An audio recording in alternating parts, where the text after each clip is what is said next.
تخيل معايا ان انت صانع افلام مخرج في 1948 وعايز تعمل فكرة مجنونة جوه دماغك انت، بس عايز تعمل الفيلم كله وان شوت بالصعوبات اللي موجودة قدامك في العصر اللي انت عايش فيه ده. ما عندكش الكاميرا الديجيتال اللي تعرف تعيد براحتك، ما عندكش مثلا البرودكشن هاوس الكبيرة اللي هتقدر تديك فلوس قد زي ما انت عايز عشان تفضل تجيب بكرات خام وتقعد تعيد زي ما انت عايز. فانت عندك محدودية رهيبة، في نفس الوقت عندك كاميرا قد كده اكبر من الكادر بتاعي اصلا، ازاي هتحركها؟ كل ديت مشاكل تقنية، مشاكل في التقنية انت المفروض كمخرج تحاول تحلها. طبعا زي ما انا قلت في العصر اللي انت فيه 1948، وحط تحت 100 خط تحت 1948 دي. وفي نفس الوقت عندك معوقات تانية غير المعوقات بتاعة التقنية، البقرة بقى الخام اللي هي اخرك بتصور بيها 10 دقايق بس اصلا. وفي نفس الوقت حجم الكاميرا الرهيب، هتحطها ازاي وهتحرك الكاميرا ازاي؟ والممثلين بقى دي مشكلة تانية، المفروض يقعدوا 10 دقايق كاملين حافظين لايناتهم وفي نفس الوقت عارفين يتحركوا فين في قلب المكان. دي حاجة بيسموها ميزانسين بالفرنساوي، او مثلا بالانجليزي بلوكينج. وانا مش عارف نطقت الفرنساوي دي صح ولا لا، ولا حتى الانجليزي، ما علينا يعني. المهم هي بتتسمى كده، ميزانسين او بلوكينج، تحرك الممثل جوه الكادر وازاي هما بيلاقوا بعض وازاي بيتكلموا مع بعض. انت ما عندكش الراحه ان انت تقعد تقطع مثلا امورس بقى اللي هي اوف شولدر من هنا وجايب الشخص التاني بيتكلم، ومن الناحيه التانيه انت ما عندكش هذه الحريه. انت كل اللي عندك كاميرا ثابته في مكانها وهم بيتحركوا على اساس ان الكاميرا كانها شخص موجود معاهم في الاوضه او موجود معاهم في الفيلم. كل ديت مشاكل زائد القصه، انت عندك ايه تحكيه؟ هل انت هتغلب الطريقه والاسلوب بتاع الاخراج اللي جه في دماغك على القصه؟ هل هتهتم بس بان انت تورينا قد ايه انا جامد قوي في هذا العصر بهذه الامكانيات القليله جدا، ان انا عملت فيلم كله وان شوت ساعه ونص بس القصه مش مهم، بس اهم حاجه التقنيات؟ لا، انت ما استغنيتش عن اي حاجه واديتنا قصه عظيمه. وعشان تفهموا معايا كل الكلام دوت وتعرفوا هو مين اللي عمل كده ومين المخرج المجنون ده وايه الفيلم ده، اعملوا سبسكرايب واعملوا لايك عشان نوصل 1000 سبسكرايب. وتعالوا نتكلم عن واحد من احسن الافلام في التاريخ لواحد من احسن المخرجين اللي جم في التاريخ واللي حطوا اساسات الاخراج اصلا. وفي نفس الوقت قصة من اكتر القصص اللي هتغزغزغ عقلك واللي هتاكل فيها واللي هتخليك تفكر في الانسان وماهية الانسان واحنا عايشين ليه اساسا. فيلم روب لألفريد هيتشكوك. زي ما انا كنت بوضح ان الموضوع صعب جدا، انت عندك بكرة خام 10 دقايق، مش هتعرف تعمل اي حاجة فيها. عندك كاميرا مهولة الحجم، هحاول احط لكم شكلها. عندك ممثلين المفروض يتعملوا مليون مرة ازاي يمثلوا المشاهد بتاعتهم وازاي يتحركوا جوه المشهد. كل دوت ورا مخرج عبقري عارف هو بيعمل ايه، عمل كمية ريهرسل وعمل كمية تمرينات وعمل كمية بروفات للممثلين ديت بطريقة مهولة عشان خاطر يطلعوا لك اللي انت هتشوفه في الفيلم ده. ألفريد هيتشكوك عنده أسلوب إخراجي مميز جدا، هو تقدر تقول اللي اخترعه. هو راجل بتاع سسبنس، هو راجل يحب يخلي المشاهد قاعد مش على بعضه، قاعد مستني القنبلة تفرقع. هو جه قال لك لو أنا عندي ترابيزة وحطيت تحت قنبلة وفي اتنين قاعدين بيتكلموا ما يعرفوش أي حاجة عن القنبلة دي، وانت كمان كمشاهد ما تعرفش ان في قنبله تحت، وفجاه القنبله دي بتتفجر، هتتخض لمده ثانيه والموضوع ينتهي. ماذا لو القنبله دي كانت موجوده وانت المشاهد عارف ان في قنبله بس الاتنين اللي بيتكلموا ما يعرفوش اي حاجه؟ هتفضل قاعد كل ثانيه قلقان القنبله دي هتنفجر ولا لا، وهم ازاي ممكن يخرجوا من الموقف ده. هو ده اللي ألفريد هيتشكوك بيلعب عليه تقريبا في معظم أفلامه، واللي لعب عليه في الفيلم دوت بقوة شديدة جدا، اللي هو حط الممثلين وحطنا معاهم في أقصى درجات التوتر اللي ممكن تتخيلها. في بداية الفيلم بنفتح على اتنين واقفين وماسكين حبل وبيخنقوا واحد بيموتوه، وبنلاقيهم رايحين بيحطوه في قلب ترابيزة على شكل تابوت كده، هي المفروض بتحط فيها كتب وحاجات وبيتقفل عليها. هم حطوه جوه وقفلوا الترابيزه عليه. وفي اليوم دوت كانوا مقررين ان هم يعملوا حفله للراجل اللي مات ده، وحضروا كل الناس القريبه منه، خطيبته وابوه وامه وحتى اصحابه من قريبين، وبدأ اللعب. بتعرف قد ايه الاتنين اللي قتلوا دول قتلوا ليه وايه اللي كان في دماغهم اصلا من ورا القتل ده، واحنا قاعدين خايفين ان في كل لحظه ممكن اي حد ممكن يروح يفتح التابوت دوت ويشوف ده ابني ميت جوه ولا صاحبي ميت جوه او خطيبي هو اللي ميت جوه. وكل شويه يقعد يلعب لك على الحته دي في نفس الوقت. كل دوت وان شوت، كل دوت انت قلقان، مفيش اي قطعات من اي شكل. فيلم روب بقى انت عندك اكتر من قنبله، عندك قنبله شخصيه براندون بالغرور بتاعه، بقد ايه هو واثق ان مفيش حد هيقدر يمسك عليه حاجه، ان هو قتل حد، وكل شويه يقعد يرمي كلام من تحت لتحت قد ايه هو انسان متفوق، وقد ايه هو انسان اسمى، وقد ايه هو انسان يستاهل يعيش وفي ناس تانية ما تستاهلش يعيش، وقد ايه هو ممكن يموت حد بس لمجرد ان هو شايف ان هو ما يستحقش وفي ايده القوة دي. وعندك القنبلة التانية اللي جاية عن طريق كينيث الراجل المتوتر جدا الخايف القلوق اللي كل شوية يبين ان في حاجة غلط ومحدش عارف يمسكها هي ايه بالظبط. وفي القنبلة التالتة الجثة اللي موجودة في قلب التابوت، دي قنبلة ممكن اي حد يفتح في اي لحظة ويلاقيها. ففي 3 قنابل موجودين، 3 قنابل موقوتة في اي لحظة واحدة منهم هتنفجر والسر هيتكشف وكل حاجة هتبقى عن مكشوف. وكمان الموضوع بيصعب أول ما بيعزمه روبرت الشخص الجدلي اللي عنده آراء فلسفية كتير، اللي بيدعم كلام نيتشه وكلام واحد زي مثلا هتلر، اللي هو الرئيس السامي أو الناس المتفوقة أو التفوق الإنساني هو الحاجة الوحيدة اللي ممكن تخليك تعيش.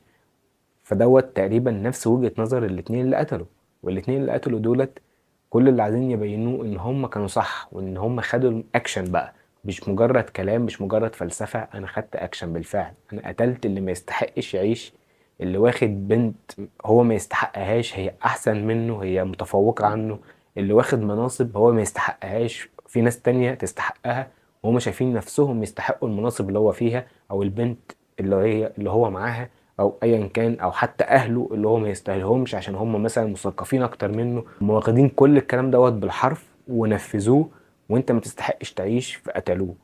ومش بس كده، الموضوع بياخدنا لقنبله رابعه كمان، بيجيبوا العشاء اللي المفروض يقعدوا ياكلوه في الحفله ويحطوه فوق جثته وياكلوه، بياكلوا من على جثه الميت حرفيا، وانت قاعد طول الوقت مش عارف في اي لحظة ممكن ايه اللي يحصل عشان يكشف الجريمة. في مرة بيكتشفوا ان الحبل اللي قتلوا بيه محطوط تحت التابوت بين الفتحة بتاعت التابوت، وهم راحوا جابوه بسرعة وخافوا جدا وان اي حد كان ممكن يلاقيه ويفتح ويشوف ايه اللي موجود تحت. بس بنشوف ازاي براندون بيتعامل مع الموضوع عادي خالص وكاجوال، لدرجة اللي هو في اخر الفيلم بيربط بالحبل دوت مجموعة كتب وبيديها هدية لأبو القتيل.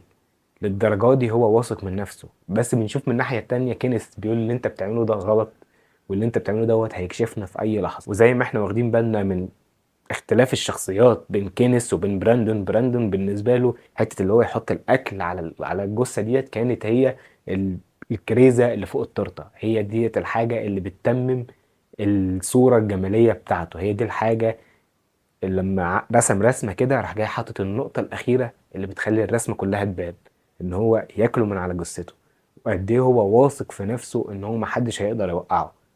وبعد الحفلة ما بتخلص مع أكتر من مرة ألفريد هيتشكوك بيخلينا متوترين جدا إن في أي لحظة ممكن التابوت يتفتح. مرة بنلاقي الست اللي بتساعدهم في البيت راح تفتحه، مرة بنلاقي واحد منهم من الموجودين رايحين يفتحوا. كل مرة وكل لحظة بيقلقك أكتر وأكتر وأكتر إن ممكن التابوت دوت يتفتح، وأنت بتبقى قاعد مش على بعضك، قاعد على طرف الكرسي متشد جدا مش عارف إيه اللي ممكن يحصل. To him about. Did he call about the party? Yes, he wanted to make sure about the time, that was all. Here, I'll help you with that, Miss. Oh, thank you, Mr. Cadet. That's all right, Mrs. Wilson. You can put the books back when you come in to clean in the morning. Well, I didn't have any idea of coming in the morning. Well, I'm afraid you have to. Just let the books go for now. Well, all right.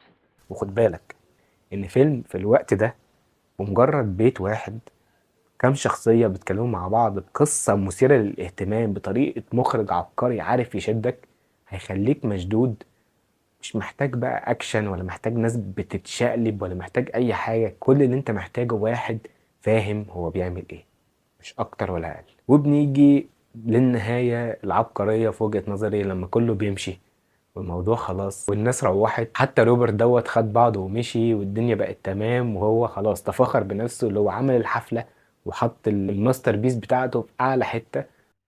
Thank you for a lovely evening. Good night, good night. It's been charming. Oh, Philip, this party really deserves to go down in history. Well, come on, it's over. And it couldn't have gone more beautifully. Yes, it could. وهنا بيجي لحظة الريليف، لحظة الراحة. احنا كلنا استريحنا، كلنا قلنا خلاص الفيلم خلص. لكن لا، الفيلم لسه ما خلص. الجرس بيرن وروبرت بيطلع وعارف ان هم وراهم حاجة، ولما بيطلع لهم فوق بيوقعهم بالكلام. It's odd the way one can pyramid simple facts into wild fantasies, isn't it? Oh, we all do it, don't we, Philip? Yes. Particularly after a few drinks. How is yours, Rupert? I think I'll be running along. Philip, you'll feel much better once you get out in the open air. I don't think there'll be much traffic, and we ought to make good time. It's a lovely night. You'll be driving up in good weather. I almost wish I were going with you. It might be rather exciting. Driving at night always is. But driving with you and Philip now might have an additional element of suspense. You were right, Philip. Those books were tied clumsily. He's got it. He's got it. He knows. وبعد كده بيبدأوا هم يوضحوا له ان القتل دوت كان هو الشيء الصح. هو ما يستاهلش كل الحاجات اللي عنده دي، هو اقل بكتير مننا واقل بكتير من اللي هو ياخد كل الجوائز دي. وروبرت بيوضح لهم يا جماعة كل ديت مجرد آراء، احنا مش آلهة عشان خاطر ناخد الاكشن ده بايدينا. احنا مين عشان نعمل كده؟ Are unimportant. Remember we've always said, you and I, that moral concepts of good and evil and right and wrong don't hold for the intellectually superior. Remember, Rupert? Yes, I remember. Well, that's all we've done. That's all Philip and I have done.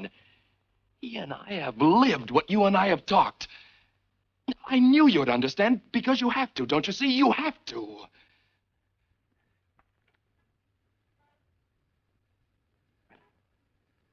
Brandon, until this very moment, this world and the people in it have always been dark and incomprehensible to me. And I've tried to clear my way with logic and superior intellect. And you've thrown my own words right back in my face, Brandon. You were right, too. If nothing else, a man should stand by his words. But you've given my words a meaning that I never dreamed of. And you've tried to twist them into a cold, logical excuse for your ugly murder. Well, they never were that, Brandon. And you can't make them that. There must have been something deep inside you from the very start that let you do this thing. But there's always been something deep inside me that would never let me do it. And would never let me be a party to it now. What do you mean? I mean that tonight you've made me ashamed of every concept I ever had of superior or inferior beings. And I thank you for that shame. Because now I know that we are each of us a separate human being, Brandon, with the right to live and work and think as individuals, but with an obligation to the society we live in. By what right do you dare say that there's a superior few to which you belong? By what right did you dare decide that that boy in there was inferior and therefore could be killed? Did you think you were God, Brandon? Is that what you thought when you choked the life out of him? Is that what you thought when you served food from his grave? Well, I don't know what you thought or what you are, but I know what you've done. You've murdered. You've strangled the life out of a fellow human being who could live and love as you never could. حتى الراجل اللي موافق على الكلام اللي بيتقال ده موافق عليه على اساس مجرد وجهة نظر، مجرد رأي عنده وخلاص. نيتشه كتب الكلام، انا واخده والله انت صح، لكن مش هنفذه، انا مش اله. اللي المفروض ينفذ الكلام ده الاله. هم خدوا وضع الاله هنا، وده بيبان لنا على مدار الفيلم اللي هو على طول عارف ان في حاجة بس مش قادر يمسكها، لحد ما طلع واتأكد منهم. والفيلم بيخلص على كده، وصوت البوليس موجود بيدوي في البيت كله. وبينتهي واحد من أعظم أفلام الجريمة ومن أعظم أفلام السسبنس في التاريخ، فيلم رعب. والفيلم كله يا جماعة بوسط كل الكلام اللي أنا بقوله ده بيتاخد شوت واحد. كان في كل مرة بيختار طريقة ذكية جدا عشان خاطر ما يخليش إن في قطعة باينة، يخلي شخص يدخل بظهره مثلا في الكاميرا. she seems to be missing David. As a matter of fact, I'm beginning to miss him myself. Aren't we all? او يدخل في حيطة بالكاميرا او يدخل على التابوت بالكاميرا. كل مرة بيلاقي الطريقة الصح انه يخبي الكادر عشان يعرف يغير البكرة بتاعته ويخلي الممثلين يبدأوا يفهموا الدنيا ويرجع يصور تاني.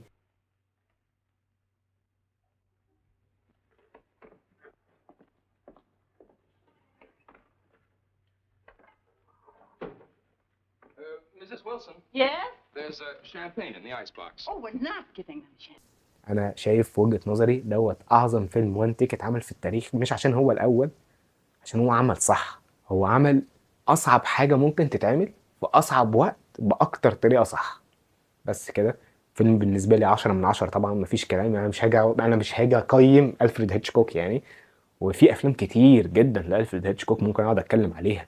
فيلم بيردز، فيلم سايكو، ولا فيلم فيرتيجو. انت عندك بحر افلام للشخص ده. ادخل واستمتع واتبسط وهتلاقي حاجة مفيش زيها في الدنيا.